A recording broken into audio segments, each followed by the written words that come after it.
अस्सलाम वालेकुम, मैं हूं मुनीज़े जहांगीर और आप देख रहे हैं प्रोग्राम स्पॉटलाइट। नाजरीन, आज की जो बड़ी खबर है वो ये है कि जिनीवा के अंदर बैनुल-अक़वामी कॉन्फ्रेंस हुई है सैलाब मुतासरीन के हवाले से और वजीर इत्तलात मरियम औरंगजेब साहिबा ने ट्वीट ही किया और उन्होंने कहा है कि यूरोपियन यूनियन ने 9 करोड़ 30 लाख डॉलर जो है मुख्तस किए हैं, प्लेज किए हैं। जर्मनी ने 8 करोड़ 8 लाख डॉलर प्लेज किए हैं।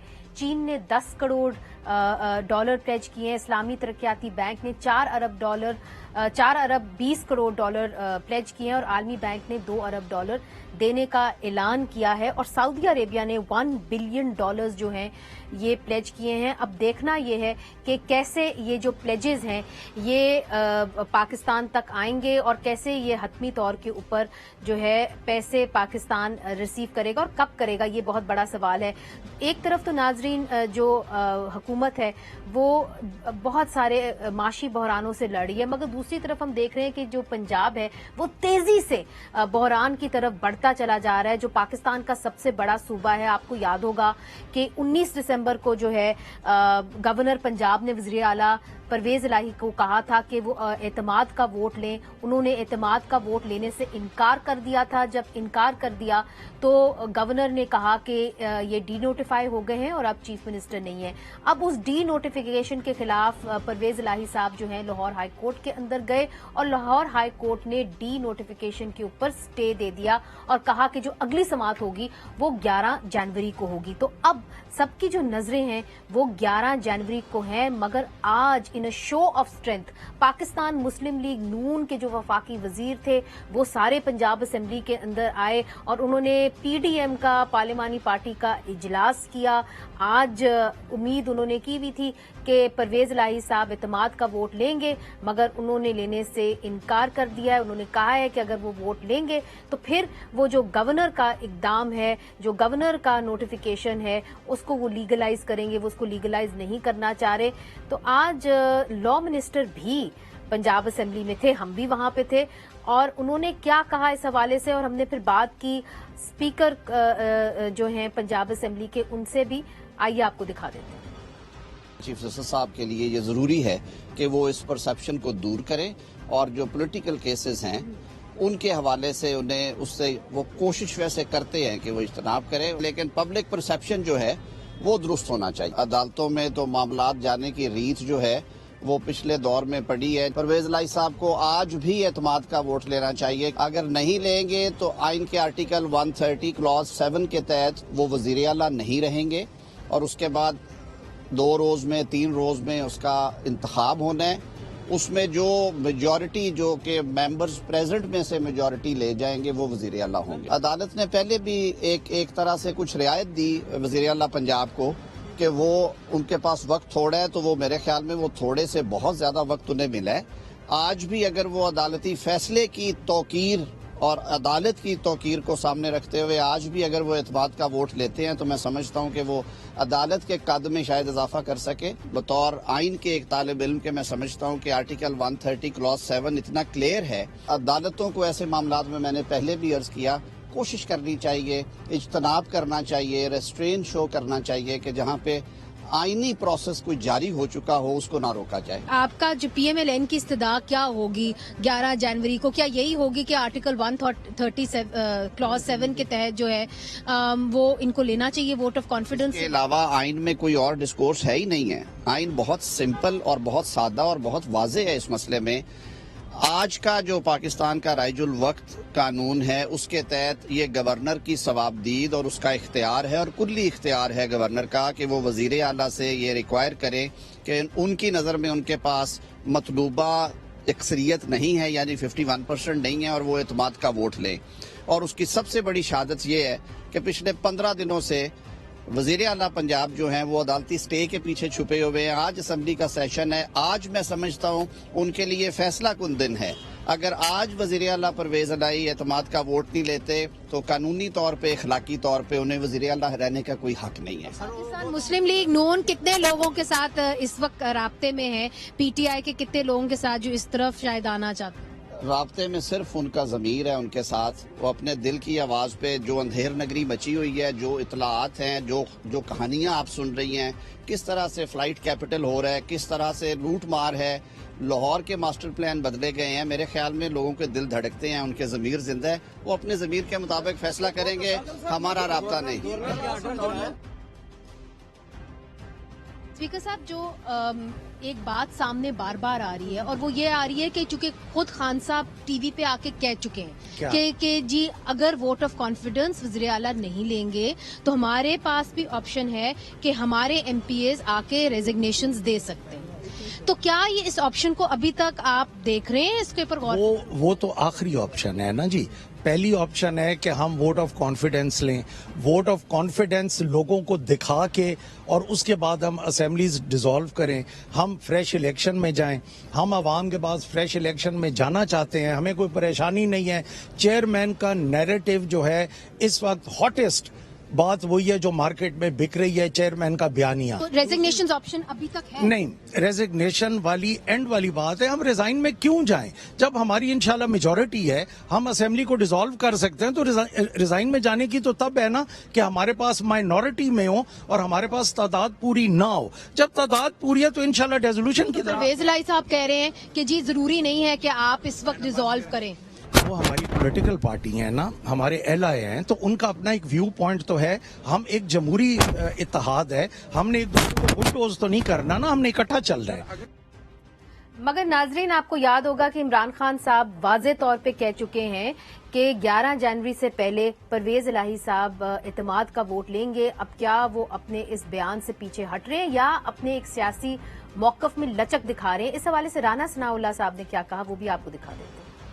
एक तरफ इमरान खान साहब 11 तारीख से पहले वोट ऑफ कॉन्फिडेंस लेने पे बजिद हैं, दूसरी तरफ चौधरी परवेज इलाही साहब जो है वो ग्रेजा हैं। वो समझते हैं कि मेरे पास नंबर पूरा नहीं है। इनके पास 186 का नंबर नहीं है। ये इस वक्त 175 174 के राउंड अबाउट हैं। अगर सभी आ जाएं, हमारे आज भी 179 मेंबर जो है वो पूरे थे। चौधरी परवेज इलाही जो है वो अब चीफ मिनिस्टर नहीं है इस सूबा के, वो गलत तौर पे मुसल्लत हैं। मैं उनसे मुतालबा करता हूं कि वो मुस्तफी हों। तो नाजरीन, इसी हवाले से हमने बात करने के लिए दावत दी है जनाब डॉक्टर खालिद रांझा साहब को। बड़े मायनाज वकील हैं, वफाकी वज़ीर कानून रह चुके हैं और कॉन्स्टिट्यूशनल लॉ को बहुत ही अच्छे तरीके से जानते हैं। बहुत बहुत शुक्रिया खालिद रांझा साहब, आपने हमें ज्वाइन किया। नून लीग से हमें ज्वाइन किया है समीउल्लाह खान साहब से, जो मेंबर हैं पंजाब असेंबली के, आपका भी बहुत शुक्रिया। और तहरीक इंसाफ से हमें ज्वाइन कर रहे हैं जमशेद चीमा साहब, पंजाब हुकूमत की एक तरीके से तर्जुमानी भी कर रहे हैं, इमरान खान साहब के बड़े करीब रहते हैं, जो भी फैसले होते हैं उनके अंदर शामिल होते हैं। तो जमशेद चीमा साहब, आपसे शुरू कर देती हूँ। खान साहब ने तो जी 11 जनवरी से पहले कहा हुआ था परवेज इलाही साहब को कि जी आप इत्तेमाद का वोट लें। फिर 9 जनवरी स्पीकर ने सेशन भी रखा इसलिए ताकि वो वोट ले सकें और 11 जनवरी से पहले जो है जहां अदालत के अंदर मामला जाना है उससे पहले वो ले सकें। तो फिर ये सडन चेंज ऑफ माइंड क्यों आया? नहीं, देखिए वो तो हालात के मुताबिक चेंजेस आती हैं। सिंपल सी बात है कि इसमें हमारे पास अक्सरियत है। वो अक्सरियत हम वोट ऑफ कॉन्फिडेंस के हवाले से लें या हम रन ऑफ इलेक्शन में लें, हमें अक्सरियत हमने साबित करनी है और अक्सरियत साबित करने के बाद हम बात करेंगे असेंबली तोड़ने की, अपना क्या नाम है, असेंबली को डिसॉल्व करने की। एज ए यू कैन से कि लूजर के तौर पर हम असेंबलियों से बाहर नहीं जाएंगे। हम जीत के तो फिर असेंबली डिसॉल्व करने की बात करेंगे या असेंबली डिसॉल्व करेंगे। हमारी ख्वाहिश ये है और हमारा पाकिस्तान का वे फॉरवर्ड भी यही है। इस वक्त जो गवर्नमेंट मरकज में बैठी है उसके पास मैंडेट नहीं है, और ना सिर्फ ये कि ओवरऑल यू कैन से कि मैंडेट नहीं है, बल्कि जहां बैठी है, जिस 23 किलोमीटर में बैठी है, उस 23 किलोमीटर में तीनों एमएनए हमारे हैं। उस 23 किलोमीटर में भी रात को इलेक्शन कमीशन के थ्रू मिलके बी टीम के साथ तो आपको बल्दियाती इलेक्शन से भाग जाते हैं। सो ये ना सिर्फ ये कि उनके दाएं बाएं आगे पीछे गिलगित बल्तिस्तान कश्मीर, पंजाब, केपी और इवन इस्लामाबाद का शहर, किसी भी जगह जिस पार्टी की अक्सरियत नहीं है उसे जिन लोगों ने लाके बैठाया है उन्होंने लोगों को दुखी कर दिया है, इस मुल्क के अवाम को दुखी कर दिया है। लिहाजा ऐसी गवर्नमेंट जो है उस पे इंटरनेशनली भी कोई इतबार करने को तैयार नहीं। फिर ये है कि जो परफॉर्मेंस आई है पिछले 8 महीने में 37 अरब रुपए रोज नहीं, का मगर जमशेद साहब, मेरा सवाल तो कुछ और था ना। वो ये था कि पहले तो खान साहब कन्विंस थे कि परवेज इलाही साहब को वोट ऑफ कॉन्फिडेंस ले लेना चाहिए, और अगर उनके पास तादाद है वेल एंड गुड, नहीं तो ये भी कहा गया कि जी हमारे एमपीएस जो हैं वो इस्तीफा दे देंगे और परवेज इलाही साहब जो हैं वो अक्सरियत खो बैठेंगे। नहीं, वो ये है कि परवेज इलाही साहब अगर इनकार करें तो ये ऑप्शन है हमारे पास। अगर परवेज इलाही साहब इनकार नहीं करते तो फिर ये ऑप्शन जो है ये नहीं है। उससे पहले हमें अक्सरियत साबित करना है। सो अक्सरियत साबित करने के बाद ये एक्शन जाएगा, इस पे हम जाएंगे, ना कि उससे पहले। सो ये इस बात में बड़ी क्लैरिटी है हमारी पार्टी में भी और इलाही साहब की पार्टी में भी, इत्तेहादियों में भी, कि हम असेंबली में अक्सरियत साबित करने के बाद एज ए लेजिटिमेट जो सीएम है वो असेंबली को डिसॉल्व करेगा, ना कि हम हार रहे हो। ठीक है, मगर इसके अंदर मुझे इजाजत दीजिए, इसके अंदर बहुत सारे कानूनी पहलू भी हैं। रांझा साहब की जानिब भी जाना है, मगर उससे पहले समीउल्लाह साहब, जिस तरह के जमशेद साहब कह रहे हैं कि जी ये हमारा एक तरह से, आज भी मैंने बहुत सारे लोगों से पूछा और उनका जी हमारा लास्ट ऑप्शन है, मगर अगर हमारे पास अक्सरियत है तो हम डिसॉल्व भी कर सकते हैं। आप क्यों कह रहे हैं आपके पास 179 आज है? तो जी देखें, पिछले अगर आप कोई 7-8 माह की पॉलिटिक्स देखें तो सिर्फ पंजाब असम्बली के हवाले या केपी असम्बली के हवाले से नहीं, आप इमरान खान साहब ना सिर्फ पाकिस्तान को बल्कि अपनी पार्टी को भी बंद गली में लेके जाने का उनका ये 7-8 माह का सफर है। उन्होंने 3-4 माह इस पे लगाए कि बस मैं इस्लामाबाद पहुंच रहा हूं और जैसे एक बयानिया बना के जी 27 किलोमीटर की हुकूमत है, चारों तरफ से ये लगार करूंगा और वहीं पे फैसला हो जाएगा और ये हुकूमत घर चली जाएगी। ये पहला कह लें कि ब्लफ जो है वो इमरान खान ने पिछले, मैं अभी उसकी 20 साला सियासी जिंदगी के ब्लफ नहीं गिनवा रहा, मैं सिर्फ 7-8 माह के ब्लफ गिनवा रहा हूं। 4-5 माह पूरी कौम को इस चक्कर पे लगाया कि जी ये करो वो करो, यहां से रैली निकालो वहां से रैली निकालो, केपी से आएंगे, ये जैसे इन्होंने हिफज किए हुए हैं कि केपी पंजाब आजाद कश्मीर से आएंगे। लेकिन फिर उस दिन क्या हुआ जिस दिन ये वहां पहुंचा, ये इमरान खान साहब जब वहां पहुंचे तो फिर वहां इनके पास कुछ नहीं था। वहां फिर दूसरा ब्लफ शुरू किया कि पंजाब असम्बली और केपी। बात ये है कि अगर आपके जो लोग हैं अगर वो डिफेक्ट करते हैं तो खालिद रांझा साहब बैठे हुए हैं इधर, उनके पर डिफेक्शन क्लॉज नहीं लग जाएगा? नहीं, मैं बात ही और कर रहा हूं। मैं कह रहा हूं कि ये अगर पंजाब असम्बली और केपी असम्बली इसने डिसॉल्व करनी थी तो उसके लिए दिन देने की क्या जरूरत थी? दोनों चीफ मिनिस्टर को साथ बिठाया हफ्ते बाद और सिर्फ फिर ऐलान किया कि और 10 दिन बाद करेंगे। भी उसी दिन दोनों चीफ मिनिस्टर आपके दाएं बाएं बैठे हैं, उनसे वो एक नोटिफिकेशन करा के केपी के गवर्नर को भेजो और एक पंजाब के भेजो, उसी वक्त मीडिया के सामने असम्बलियों ने टूट जाना था। ये सारा ड्रामा था, ये सारा फ्रॉड कौम के साथ, और ये सारा पाकिस्तान को गैर मुस्तहकम करने की एक सोची समझी साजिश इमरान खान साहब कर रहे हैं। अदरवाइज असम्बलियां तोड़ना कोई इशू नहीं था। अब देखें ना, मसला उलझता आगे जिस तरह से आगे जाएगा ये मसला उलझता जाएगा। अब उसमें हमारे साथ नहीं, मगर इसको उलझता जाएगा, मगर क्या अदालत इसको सुलझा पाएगी? खालिद रांझा साहब, आप चूंकि आइन को बड़ी अच्छी तरीके से समझते हैं, आपने तो सियासत बड़े अरसे से देखी है, आपकी हाल ही में मुलाकात भी हुई शुजात हुसैन साहब के साथ, उन्होंने कहा कि जी असेंबलियां अपनी मुद्दत पूरी करेंगी। तो आपको लग रहा है कि पंजाब बहुत तेजी से आईनी बहरान की तरफ बढ़ रहा है? खालिद साहब, जहां तक शुजात का तल्लुक है, वो आदमी सही सोच का मालिक है और सही इंफॉर्मेशन रखता है। उन्होंने 2 बातें की, एक ये कि असेंबली नहीं टूटेगी और दूसरा अनकरीब इलेक्शन भी नहीं होंगे। तो ये दोनों बातें जो हैं ये चौधरी परवेज के घर से हो रही हैं और उनके घर से ये खबर आ रही है कि असेंबली नहीं टूटेगी और इलेक्शन भी जल्दी नहीं होंगे। तो यूं लगता है कि ये जो इन्फॉर्मेशन है ये चौधरी शुजात दे रहे हैं दर हकीकत चौधरी परवेज के घर से, और ये एक ऐसी बात है जिसको आप स्वॉलो नहीं कर सकते कि बात मानी जाए चौधरी शुजात की या चौधरी परवेज की। मैं दोनों की सोच सोच रहे, इंफॉर्मेशन मुतजाद दे रहे हैं।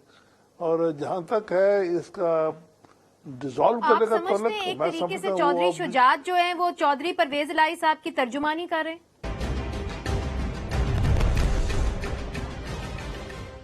वेलकम बैक नाजरीन। ब्रेक से पहले खालिद रांझा साहब जो बहुत सीनियर वकील हैं, पाकिस्तान मुस्लिम लीग काफ के बड़े करीब रहे हैं और हाल ही में उनकी मुलाकात हुई चौधरी शुजात साहब से। वो ये कह रहे थे कि चौधरी शुजात साहब एक तरीके से परवेज इलाही को पैगाम दे रहे हैं जब वो कहते हैं कि असेंबलियां जो हैं वो अपनी मुद्दत पूरी करेंगी और कबलस वक्त इंतखाबात नहीं होंगे। वो पैगाम दे रहे हैं परवेज इलाही साहब को।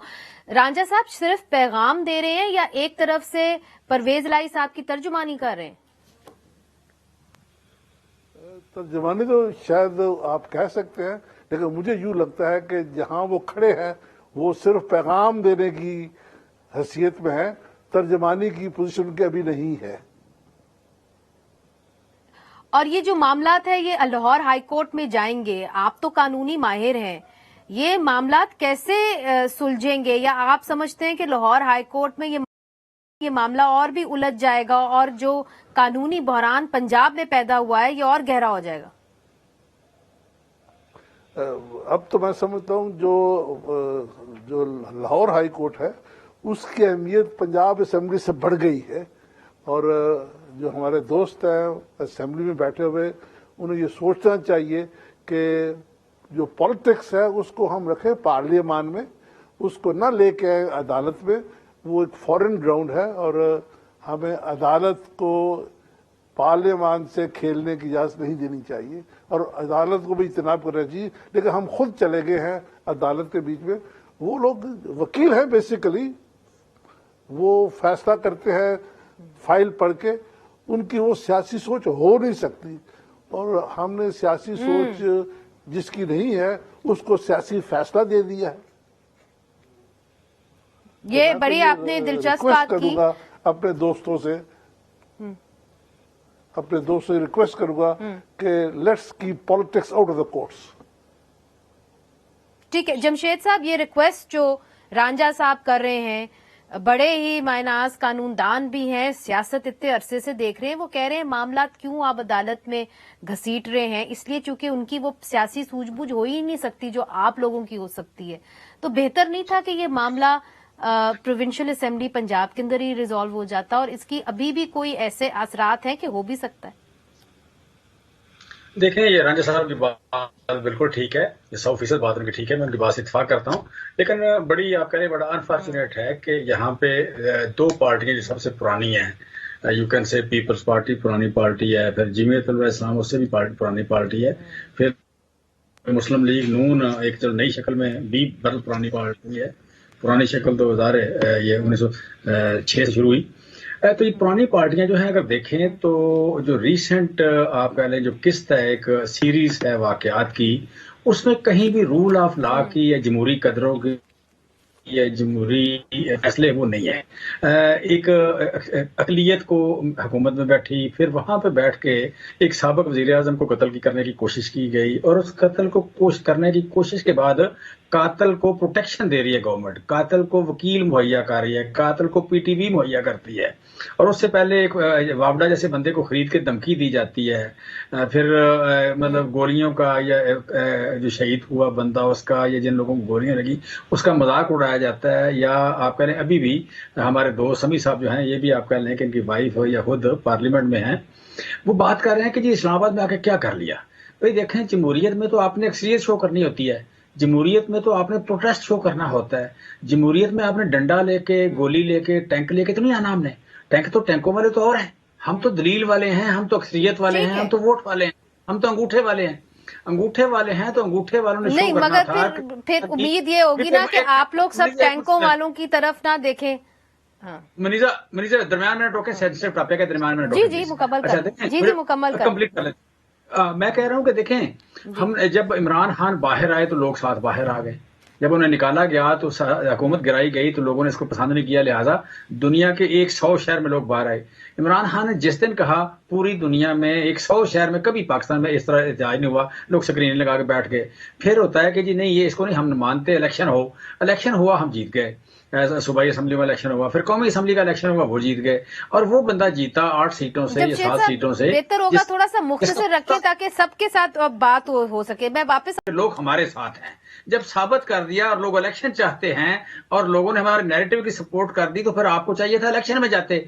आप हमें कह रहे हैं जी आपने कर क्या लिया? भाई हमने कुछ टैंक तो नहीं चढ़ाने थे आप पे, हमने को आपको मारना तो नहीं। पॉइंट को आगे लेके चलते हैं। जमशेद साहब, आपने कहा इलेक्शन में चलते हैं, और जो वजीराबाद का पॉइंट है, मुझे ये इनसे पूछने देना। समीउल्लाह साहब बैठे हुए हैं। समीउल्लाह साहब, ये जो इनकी एक्यूजेशन है वजीराबाद के हवाले से भी कि जी आप एक, खैर वो तो स्टेट का काम होता है अदालती तौर पे कि वकील फराहम किया जाता है, मगर पीटीवी में इस तरह उनकी बात को दिखाना। और फिर एक और सवाल मैं इसे जोड़ देती हूँ, जो मुनिस इलाही साहब ने ट्वीट की वो बड़ी अहम है। उन्होंने कहा कि जी रातों रात मेरे एक करीबी दोस्त को उठा लिया गया, दिन दहाड़े उसको उठा लिया गया और अब जल्द ही उसको FIA के हवाले कर दिया जाएगा, तो मेरे साथ पॉलिटिकल विक्टिमाइजेशन हो रही है। और ऐसे एक केस में उनको उठाया गया है, मनी लॉन्ड्रिंग के केस में, जो ऑलरेडी अदालत ने क्वॉश कर दिए। अच्छा, इससे पहले मैं सिर्फ ये 1 मिनट लूंगा आपका कि तहरीक इंसाफ की जो पाकिस्तान की तारीख है वो 70 साल से शुरू नहीं होती, 1947 से। वो जब इमरान खान साहब ने सियासत में कदम रखा तो पाकिस्तान वहां से शुरू होता है। दूसरी ये है कि जो इंतकामी सियासत है वो भी 2022 से शुरू होती है पाकिस्तान के अंदर। इससे पहले पाकिस्तान के अंदर इंतकामी सियासत का कोई वजूद नहीं था।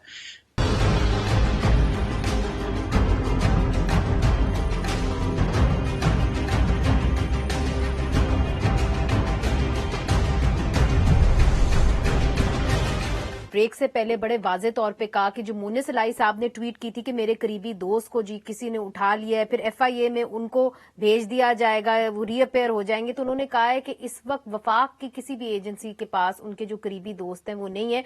मगर रांझा साहब, इमरान खान साहब भी ये कहते हुए नजर आ रहे हैं कि जी इस्टेब्लिशमेंट ने अभी तक पॉलिटिकल इंजीनियरिंग नहीं छोड़ी। उन्होंने कहा कि पीपल्स पार्टी के अंदर जिस तरह बाप के लोगों को शामिल किया जा रहा है तो पीपल्स पार्टी को मजबूत किया जा रहा है, फिर जनूबी पंजाब के अंदर पीपल्स पार्टी को मजबूत किया जा रहा है।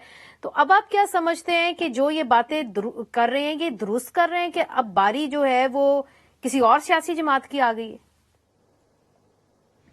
ये वो बात गलत नहीं कर रहे, लेकिन मैं ये कहूंगा कि जब तक हम खुद इसका हिस्सा थे इसे प्रमोट करते रहे इस बात को, आज हमें हर्ट कर रहा है, हम उसके खिलाफ बात कर रहे हैं। आई विश के एट द राइट टाइम इस काम को रोका जाता। ये देख रहे हैं जो मिसिंग पर्सन अदारा बनाया है, क्यों बनाया है? इस मुल्क में एक रिवाज बन गया है कि कुछ अदारे जो है जो आवाज उठाते हैं या उनके इंटरेस्ट खिलाफ जाते हैं उनको उठा लिया जाता है, फिर गायब किया जाता है और बेचारों की बीवियां, बच्चियां, बहनें, भाई सारे कई अरसे तक घूमते रहते हैं। ठीक है, दिस इज तो इसको मैं समझता हूँ कि क्योंकि जब हमारे मफाद में जा रहा होता है तो हम कहते हैं ठीक है जी, जब खिलाफ जाता है तो फिर पिंच करता है, तब एहसास होता है कि ये बुरी बात है, इसको राइट टाइम पे we should not be privy to it. मगर रांझा साहब, अब तो आजम नजीर तारर साहब जो लॉ मिनिस्टर हैं वो कहते हैं कि जी FIA के अंदर मुनिस इलाही साहब आए, अपनी जो ट्रेल है वो सामने लेके आए और उसके बाद जो है हम एहतसाब का जो उन्होंने एक रस्म चलाई थी उसको हम पूरा करेंगे। आजम नजीर बड़े ही ज़हीन आदमी हैं, बड़े दोस्त हैं, लेकिन उन्हें मैं कहता हूँ कौन सी ऐसी बात है जिसके लिए इतला नहीं होती और वो इतला का क्यों इंतजार कर रहे हैं? Things are known to him. हम लोग कहते हैं इंक्विजिटोरियल, जब कोई बात आती है तो उसके बाद हम टो निकालते हैं। उस टो निकालते हुए जितने भी हमारे एजेंट्स हैं सरकार के, उन सबको सही इतला मिल जाती है और उसके बाद मकड़ा पड़ना तो और बात है ना कि जी मुझे तो पता ही नहीं है, किसी ने बताया ही नहीं, आके पर्चा ही नहीं दिया किसी ने आके। ये ना कीजिए, इट्स सेंसिटिव मैटर है। आज मुन्ना साहब का भाई है, कल मेरा भाई भी हो सकता है तो इसमें मैं समझता हूँ कि तार ठीक है, तो कम से कम इतला दें आप, इस प्रैक्टिस को रोक दें। ठीक है। जमशेद चीमा साहब, आपने 2 बातें कही हैं रांझा साहब ने। उन्होंने कहा है कि जब आप लोग प्रमोट करते हैं इसी कल्चर को तो तब तो आप इस्टेब्लिशमेंट के साथ होते हैं, मगर जब उनके बंदूकों का रुख आपकी तरफ होता है तो तब आप उनके खिलाफ हो जाते हैं। और दूसरा ये मोनिस इलाही साहब के हवाले से कि आप लोगों ने रीत शुरू की कि जी आप अपने आके असासे-जात की ट्रेल दिखाएं, तो अब उनसे पूछा जा रहा है तो वो क्यों मुल्क से बाहर है? अच्छा, मुझे पता नहीं है कि मोनिस साहब का इशू क्या है, वो सैर करने गए हैं, किसी काम गए हैं, या उन्हें पूछा जा रहा है, मुझे पता नहीं है। मैं तो सिंपल ये बात करूंगा, जो रांझा साहब ने बात की है, रांझा साहब की बात ठीक है, मैं रांझा साहब की बात से इत्तेफाक करता हूँ।